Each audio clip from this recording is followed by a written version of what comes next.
Bismillahirrahmanirrahim.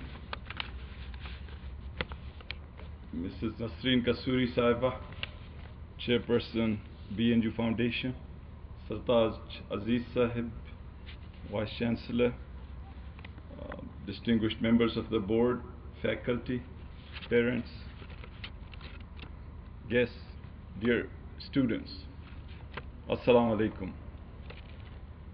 I want to start by thanking Sartaj Aziz Sahab for inviting me, for honoring me in this fashion. I've come here really to be inspired. When you are in a job like me, when you are saying no to most powerful people from morning till night, and you are surrounded by problems which appear at times to be insurmountable, you have to find the inspiration, and you go and meet the people who inspire you. So I came here, above all, to feel good about my country, about its potential, and of how much our society, our private sector is flourishing, and how much we still have to go to fulfill our destiny. I want to say that the people who sponsored this institution deserve our recognition. So let me appreciate the vision, the dynamism, the entrepreneurship, the leadership, and the love of education of Nasreen Kasuri. Let's give her a big hand.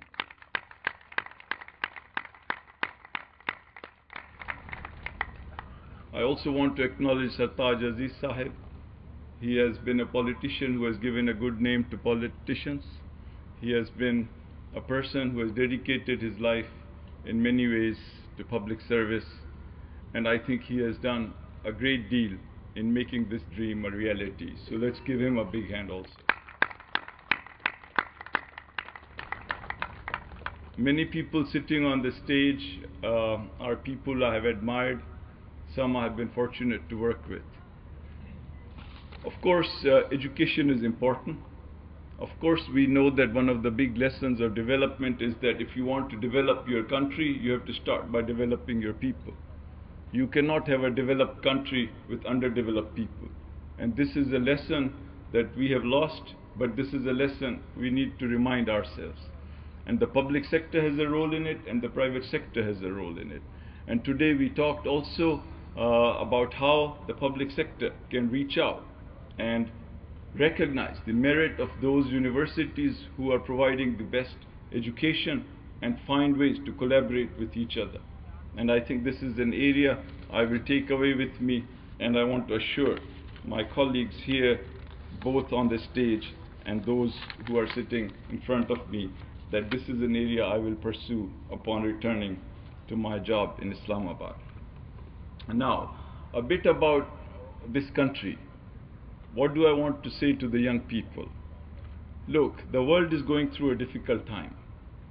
Growth forecasts are down. The world as a whole will grow less than it was estimated.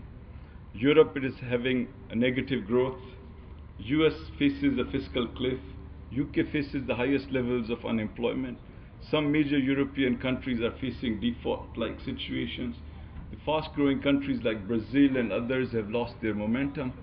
Even the fastest-growing countries like China and India, their growth forecasts have been revised downward. The world is nervous about what it will do to the world if prices of oil keep increasing. The world is nervous about food insecurity throughout, and the world is nervous about large debts of major countries. And above all, we in the world as a whole are nervous about the growing inequalities between countries and between people within countries. And of course, there are the damaging effects of climate change which are inflicting many, including us. So this is a time when there is a greater burden upon those who are trying to make domestic policies, to make them well and to implement them efficiently. This is also a time when we need to go back and commit ourselves to building the human capital of our country. At the same time, this past 4.5 years have been a period of great excitement. They have been a period of great transition. They have been a period of the emergence of a new Pakistan. And this is a period where we can proudly stand up and say, we are from Pakistan. Why? Why am I saying that? For the first time in our history, we have the rule of law. The people of Pakistan fought for and they showed their seductive attachment to the rule of law, to constitution. Because in a magic moment in 1973, the whole country came together and created the Constitution of Pakistan. And others have tried to damage it, some have tried to patch it up, others have tried to rewrite it, but the people of Pakistan have always said, we want our constitution. And again, in 2008, 2009, the people of Pakistan all came together, and this parliament restored the constitution of Pakistan, so that we can stand up in front of the rest of the world and say, we are governed by law. Second, we have freely elected parliament. This parliament has passed landmark legislation. It has restored the constitution. The president of Pakistan has relinquished his powers voluntarily to the parliament, and this parliament has strengthened the provinces. It has given them more authority and more money. Why? 5,000 billion rupees have been given to the provinces. Why is that? Because the things that matter to the people, the things that really matter, basic education and basic health and drinking water and maternity care and municipal services and law and order, these are the responsibilities of the provinces. And so we all came together and we said more money should be given to the provinces. And before it used to be 50-50 between the federation and the provinces, now it's 70% for the provinces. So this will make Pakistan strong, because the provinces are strong and people's basic needs are met and more money goes into the things that improve the quality of life of our people. This will make Pakistan strong, and it will be on a more solid footing, and it would be on a more sound platform for us to take off. Third, this is a country where civil society is vibrant. This is a country where we have coalition governments in the center as well as in all the 4 provinces. This is a country where the political culture is taking root, where everyone is realizing nobody can dominate the others. It is a country which is lacking in political vindictiveness. It is a country where people are trying to get along. It's a country where people are trying to give and take.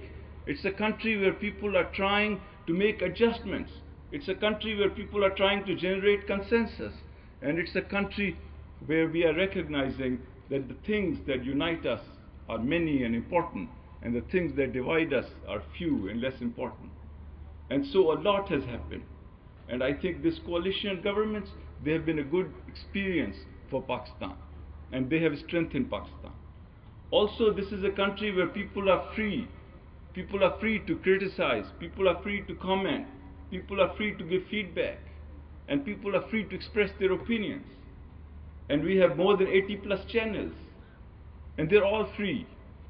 And this freedom, this expression of freedom, this expression of movement, this is important, and this is creating a new Pakistan.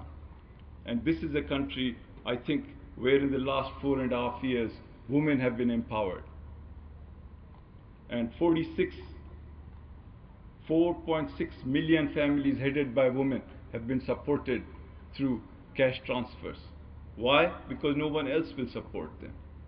And if you look around in sports, Pakistan produced the greatest squash players in the world. There was a period for 11 years that we had one single person who was world champion. And for 3 years, I think between 1981 to 1984, he did not lose a single set in any game he ever played. Jahangir Khan. So wherever you see heroes, and not just the names that I'm talking about. The government official who refuses to take a bribe and do his job. The nurse who is cheerful and efficient. The driver who works very, very hard because that's what the requirements of his boss are.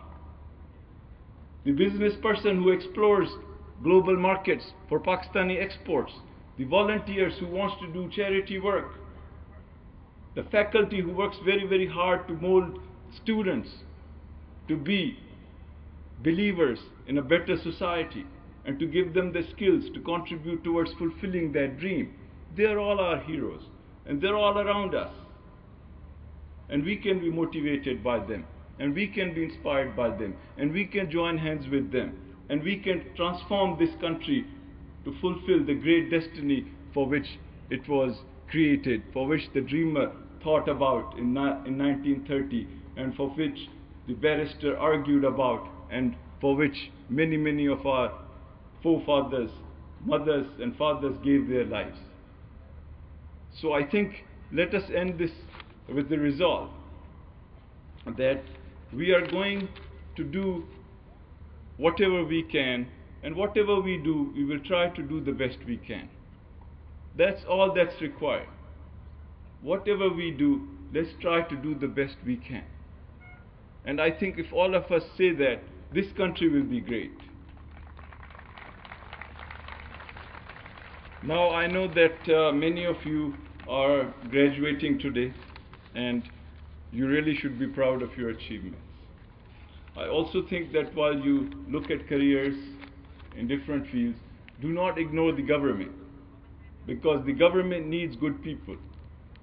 The government needs people who have talent and who have energy and who have enthusiasm and who have integrity and who want to do something.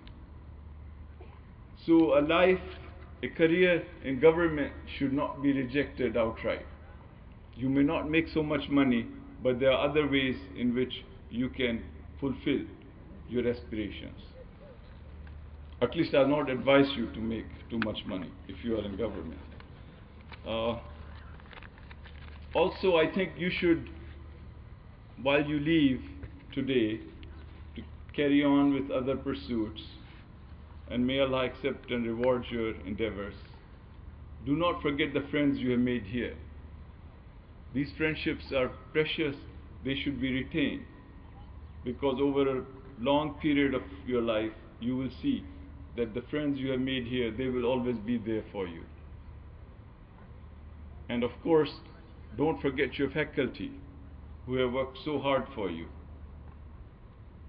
And above all, don't forget your mothers, because today they are the proudest. And so let's give a big hand to all the mothers, including Nasreen Kasuri, whose parents, who have done so much for their children.